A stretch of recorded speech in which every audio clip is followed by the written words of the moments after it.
നമസ്കാരം. സൂര്യദീപം അസ്ട്രോളജിയിലേക്ക് എല്ലാവർക്കും സ്വാഗതം. നമ്മൾ ഇന്നിവിടെ സംസാരിക്കുന്ന വിഷയം രേവതി നക്ഷത്രത്തെക്കുറിച്ചാണ്. ഈ രേവതി നക്ഷത്രത്തിന്റെ ചൈനീസ് അസ്ട്രോളജിയിൽ 2026 വർഷത്തിൽ എന്തൊക്കെ ഫലങ്ങളാണ് ഉണ്ടാവുന്നതെന്നാണ് പറയുന്നത്. ഈ ചൈനീസ് അസ്ട്രോളജി എന്ന് പറയുന്നത് സഹസ്രാബ്ദങ്ങൾ പഴക്കമുള്ള ജ്യോതിഷ ശാസ്ത്രമാണ്. ഈ ചൈനീസ് അസ്ട്രോളജിയിൽ ആദ്യമായിട്ട് തന്നെ പറയുന്നത് രേവതി നക്ഷത്രക്കാർക്ക് ഈ വർഷം ഏറ്റവും അനുകൂലകരമായിട്ടുള്ള ഒരു സംഖ്യ എന്ന് പറയുന്നത് 3 എന്നുള്ള സംഖ്യയാണ്. അതുപോലെ തന്നെ അനുകൂലകരമായിട്ടുള്ള നിറം എന്ന് പറയുന്നത് പച്ച നിറവുമാണ്.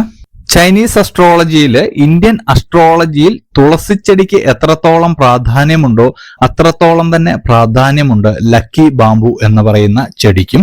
സൗഭാഗ്യങ്ങൾ കൊണ്ടുവന്നു തരുന്നതിനായിട്ട് ചൈനീസ് അസ്ട്രോളജിയിൽ ചെറിയൊരു കാര്യം പറയുന്നുണ്ട്. നിങ്ങളുടെ ഭാഗ്യസംഖ്യയായ ഈ വർഷത്തെ ഭാഗ്യസംഖ്യയായ 3 എന്ന സംഖ്യ ഉൾപ്പെടുത്തിക്കൊണ്ട് 3 തണ്ട് ലക്കി ബാംബു നിങ്ങൾ എടുക്കേണ്ടതുണ്ട്. ഒരു 1.5 അടി നീളമുള്ള നല്ല ആരോഗ്യമുള്ള ഇലകൾക്ക് ആരോഗ്യമുള്ള 3 തണ്ടുകൾ എടുക്കുക. അതിനുശേഷം നിങ്ങളുടെ ഭാഗ്യ നിറമായിട്ടുള്ള പച്ച നിറത്തിലുള്ള റിബൺ കൊണ്ട് ഇവ ചേർത്ത് കെട്ടുക. അതിനുശേഷം ഒരു ഗ്ലാസ് ബോട്ടിലോ ഗ്ലാസ് ബൗളിലോ ഇട്ട് വയ്ക്കുക. അതിനുശേഷം ഇതിലേക്ക് വെള്ളം ഒഴിച്ചു കൊടുക്കുക. കാരണം ഈ ലക്കി ബാംബുവിന് ഇതിൽ വളരാൻ സഹായകരമായിട്ട് ജലം ആവശ്യമായിട്ടുണ്ട്. അതിലേക്ക് 3 കല്ലുകൾ ഇട്ട് കൊടുക്കുക. ചെറിയ കല്ലുകൾ മതി.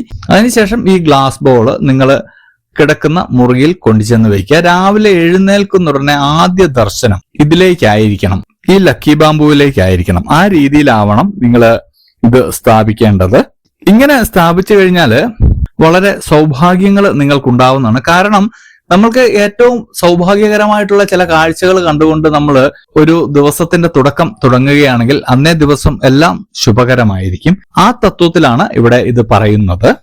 അപ്പോൾ രേവതി നക്ഷത്രക്കാർക്ക് ഈ വരുന്ന വർഷം എന്തൊക്കെ ഫലങ്ങളാണ് എന്ന് പറയുന്നതിന് മുമ്പായിട്ട് നമ്മുടെ ചാനൽ ഇതുവരെ സബ്സ്ക്രൈബ് ചെയ്തിട്ടില്ലെങ്കിൽ ഒന്ന് സബ്സ്ക്രൈബ് ചെയ്തേക്കുക. കൂടാതെ വീഡിയോകൾക്ക് ലൈക്ക് ചെയ്യാനും മറക്കരുത്. അതോടൊപ്പം തന്നെ നമ്മളുടെ ദിവസേനയുള്ള പൂജയിൽ നിങ്ങളെ ഉൾപ്പെടുത്തണമെന്നുണ്ടെങ്കിൽ നിങ്ങളുടെ പേരും നക്ഷത്രവും ജന്മവർഷവും തീയതിയും കമന്റ് ബോക്സിൽ രേഖപ്പെടുത്തുകയാണെങ്കിൽ തീർച്ചയായിട്ടും പ്രാർത്ഥനയിൽ ഉൾപ്പെടുത്തുന്നതായിരിക്കും. ഈ രേവതി നക്ഷത്രക്കാർക്ക് എടുത്തു പറയേണ്ട ഒരു കാര്യം, ഉപരിപഠനം പൂർത്തിയാക്കുന്നതിന് ഉള്ള ഒരു യോഗം കാണുന്നുണ്ട്. കൂടാതെ ഒരുപാട് ആനുകൂല്യങ്ങളൊക്കെ വരുന്ന ഒരു വർഷമായിരിക്കും ഈ 2026 എന്ന് പറയുന്നത്. ഒരുപാട് സ്ഥാനമാനങ്ങളൊക്കെ ലഭിക്കാൻ കഴിയുന്ന രീതിയിലുള്ള ഉദ്യോഗമാറ്റമൊക്കെ നിങ്ങൾക്ക് ലഭിക്കുന്നുണ്ട് ഈ വർഷം. നിങ്ങൾക്ക് ഇതുവരെ ഉണ്ടായിരുന്ന തൊഴിൽ രംഗത്തുണ്ടായിരുന്ന പ്രതികൂലമായിട്ടുള്ള സാഹചര്യങ്ങളൊക്കെ ഒഴിഞ്ഞു മാറുകയാണ്. ക്രമാനുഗതമായിട്ടുള്ള വളർച്ചയൊക്കെ നിങ്ങൾക്ക് തൊഴിലിൽ അനുഭവപ്പെടുന്നതാണ്. ക്ലേശകരമായിട്ടുള്ള വിഷയങ്ങളാണെന്ന് നിങ്ങൾ ധരിച്ചു വെച്ചിരുന്നതൊക്കെ നിഷ്പ്രയാസം നിങ്ങൾക്ക് നിറവേറ്റാൻ സാധിക്കുന്നതാണ്. മറ്റുള്ളവർ എന്ത് വിചാരിക്കുമെന്ന് ഇതുവരെ നിങ്ങളെ ചിന്തിച്ചൊക്കെ ഇരുന്നിരുന്നു. അതൊക്കെ മാറ്റിവെച്ച് ആ അനാവശ്യ ചിന്ത ഒഴിവാക്കുകയും സ്വന്തം കഴിവും പ്രാപ്തിക്കും അനുസരിച്ച് പ്രവർത്തിക്കാൻ നിങ്ങൾക്ക് സാധിക്കുകയും ചെയ്യും. അതുകൊണ്ട് മനസ്സിന് സംതൃപ്തിയും ജീവിത വിജയവും ഉണ്ടാകുന്നതാണ്. ചില തൊഴിൽ ഏർപ്പെട്ടിരിക്കുന്നവരൊക്കെ അതോടൊപ്പം തന്നെ ഉപരിപഠനത്തിനും ചേരുന്നതാണ്. കാരണം ആ ജോലിയിൽ നിങ്ങൾക്ക് കൂടുതൽ മുമ്പോട്ട് പോകുവാനായിട്ട് ഉപരിപഠനം ആവശ്യമായിട്ട് വരുന്നുണ്ട്.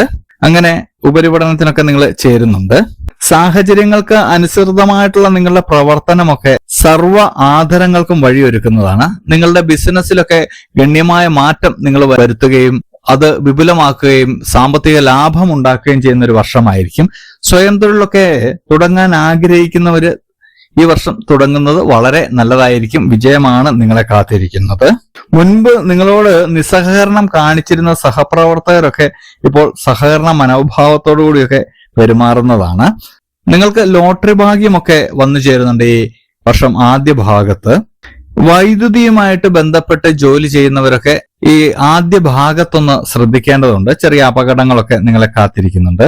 നിങ്ങൾക്കുണ്ടായിരുന്ന ദുശീലങ്ങളൊക്കെ ഒഴിവാക്കുവാനായിട്ട് നിങ്ങൾക്ക് ഉൾപ്രേരണയൊക്കെ ഉണ്ടാവുന്നതാണ്. കലാകായികപരമായിട്ടുള്ള കഴിവുകളൊക്കെ നിങ്ങൾക്ക് പ്രകടിപ്പിക്കാനുള്ള അവസരവും അതിൽ ഉന്നതി നേടാനുള്ള അവസരവും ഒക്കെ ലഭിക്കുന്നതാണ്. കലാകായിക രംഗത്തുള്ളവർക്ക് പേരും പ്രശസ്തിയും ഒക്കെ ഉണ്ടാകുന്ന ഒരു വർഷമാണ്. നിങ്ങൾ ഒരുപാട് കാലമായിട്ട് നിർത്തിവെച്ചിരുന്ന ചില കർമ്മമേഖലകളൊക്കെ ഉണ്ട്. അതൊക്കെ പുനരാരംഭിക്കുന്നതാണ്. ഒരുപാട് കാലമായിട്ട് നിങ്ങൾ ചില സ്ഥാപനങ്ങളിലൊക്കെ ജോലി ചെയ്യുന്നവരായിരിക്കാം. അവിടെ അർഹിക്കപ്പെട്ട ആനുകൂല്യങ്ങളോ അംഗീകാരവും ഒന്നും ലഭിക്കാതെ കിടന്നിരുന്ന ആളുകളായിരിക്കാം. എന്നാൽ ഒരു സുപ്രഭാതത്തിൽ ഇതെല്ലാം നിങ്ങളിലേക്ക് വന്നു ചേരുന്നതായിട്ട് നിങ്ങൾക്ക് അനുഭവപ്പെടുന്നതാണ്. അതിൽ ആത്മാഭിമാനവും സന്തോഷവുമെല്ലാം തോന്നുന്നതാണ്. ആഭരണ ഭാഗ്യമൊക്കെ ഉണ്ട്. സ്വർണം ആഭരണങ്ങളൊക്കെ ലഭിക്കുവാനും സമ്മാന പദ്ധതിയിൽ നിങ്ങൾ വിജയിക്കുവാനും ഒക്കെ ഉള്ളൊരു സാധ്യത കാണുന്നുണ്ട്. ഈ വർഷം പകുതിയോടുകൂടി വിവാഹമാകാതിരുന്നവരുടെ വിവാഹത്തിനൊക്കെ ഒരു തീരുമാനമാകുന്ന ഒരു സമയമാണ്. അതുപോലെ തന്നെ ദമ്പതിമാർ തമ്മിലുള്ള ചെറിയ അകൽച്ചകൾ ഉണ്ടായിരുന്നതൊക്കെ മാറുന്നതാണ്. ചില ആളുകൾക്ക് എന്നേക്കുമായിട്ട് മറ്റൊരു ജീവിത പങ്കാളിയെ ലഭിക്കുന്നതായിട്ടും കാണുന്നുണ്ട്.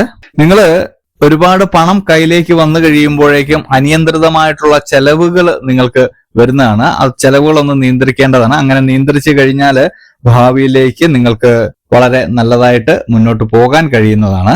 നിങ്ങളുടെ ബിസിനസ്സിലൊക്കെ ചില ചുമതലാബോധമില്ലാത്ത ജോലിക്കാരൊക്കെ ഉണ്ടായിരുന്നു. അവരെയൊക്കെ പിരിച്ചുവിട്ട് വളരെ ഊർജ്ജസ്വലരായവരെ നിങ്ങൾ നിയമിക്കുന്നതാണ്. നിങ്ങൾ നിങ്ങളുടെ ജീവിതചര്യയിലുള്ള വ്യതിയാനം അത് മനസ്സിലാക്കണം.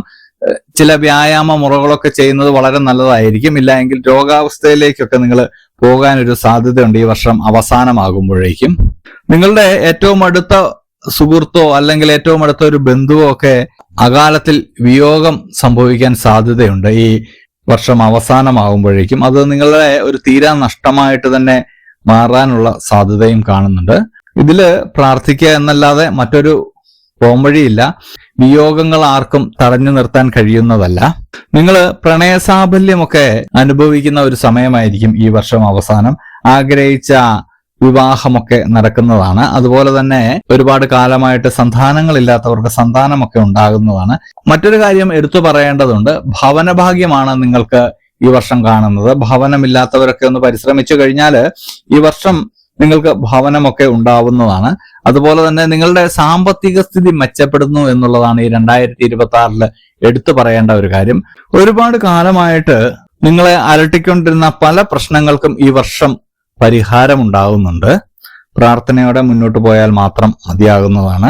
ഇപ്പോൾ നിങ്ങൾക്കുണ്ടായിരിക്കുന്ന ഒരു ജീവിത സാഹചര്യം ആയിരിക്കില്ല ഈ 2026 അവസാനമാകുമ്പോഴേക്കും നിങ്ങൾക്കുണ്ടാവുന്ന. വളരെയധികം വ്യത്യസ്തമുണ്ടാകും. വളരെയധികം സുഖവും സന്തോഷവും എല്ലാം ഉണ്ടാകും. കുടുംബത്തിലെ ശാന്തി ഉണ്ടാവുന്നതാണ്. ഇതെല്ലാം വരണമെന്നുണ്ടെങ്കിൽ നിങ്ങൾ എല്ലാ കാര്യങ്ങളും ചെയ്യുന്നതിന് മുമ്പൊന്ന് മനസ്സിലാക്കി മുന്നോട്ട് പോവുക. എല്ലാ കാര്യങ്ങളും ചെയ്യുന്നതിന് മുമ്പ് ഏത് ദൈവത്തിനെയാണോ നിങ്ങൾ സ്മരിക്കുന്നത് ആ ദൈവത്തിനെ പ്രാർത്ഥിച്ച് മുന്നോട്ട് പോവുക. ഏത് മതത്തിലുള്ളവരാണെങ്കിലും നിങ്ങളുടെ വിശ്വാസം എന്താണോ ആ വിശ്വാസത്തിൽ ഉറച്ചു നിന്നുകൊണ്ട് ഇത് ഞാൻ ചെയ്യുന്നത് ശരിയാണ്, എനിക്ക് ജീവിതത്തിൽ മുന്നേറാൻ കഴിയുമെന്നുള്ള ഒരു വിശ്വാസത്തോടെ മുന്നോട്ട് പോവുക. ആത്മവിശ്വാസം കൊടുക്കുക. അങ്ങനെ ചെയ്തു കഴിഞ്ഞാൽ ഈ വർഷം അവസാനമാകുമ്പോഴേക്കും നിങ്ങൾ നല്ലൊരു സ്ഥിതിയിൽ എത്തുന്നതാണ്. അപ്പോൾ രേവതി നക്ഷത്രക്കാരുടെ മൊത്തത്തിലുള്ള ഒരു ഫലം നോക്കുകയാണെങ്കിൽ എല്ലാം കൊണ്ടും നല്ലൊരു വർഷമാണ്. അത് നിങ്ങൾ തന്നെ പരിശ്രമിച്ചുണ്ടാക്കുന്ന നേട്ടങ്ങളുമാണ്. അതുകൊണ്ട് തന്നെ പരിശ്രമിക്കാതിരിക്കരുത്. പരിശ്രമിച്ചാൽ നിങ്ങൾക്ക് നേട്ടങ്ങൾ ഉണ്ടാവുന്നതാണ്. തൊഴിൽ മാറ്റമുണ്ട്, ലോട്ടറി ഭാഗ്യമുണ്ട്, വാഹന ഭാഗ്യമുണ്ട്, വിവാഹ ഭാഗ്യമുണ്ട്. ഇത്രയും ഭാഗ്യങ്ങൾ ഒന്നിച്ച് നിങ്ങൾക്ക് ഒരേ വർഷം അനുഭവിക്കാൻ കഴിയാന്ന് പറഞ്ഞാൽ തന്നെ അതൊരു മഹാഭാഗ്യമായിട്ട് കാണാം. ഒരു രാജയോഗം എന്നൊക്കെ നമ്മൾക്ക് പറയാൻ കഴിയുന്നതാണ്. അപ്പോൾ എല്ലാവരും പ്രാർത്ഥനയോടെ പോവുക. ഇതുപോലെയുള്ള അറിവുകൾക്കും വിശേഷങ്ങൾക്കുമായിട്ട് എൻ്റെ ചാനൽ ഒന്ന് സബ്സ്ക്രൈബ് ചെയ്യുക. ഇനിയും മറ്റൊരു വീഡിയോയുമായിട്ട് നമുക്ക് വീണ്ടും കാണാം. നന്ദി, നമസ്കാരം.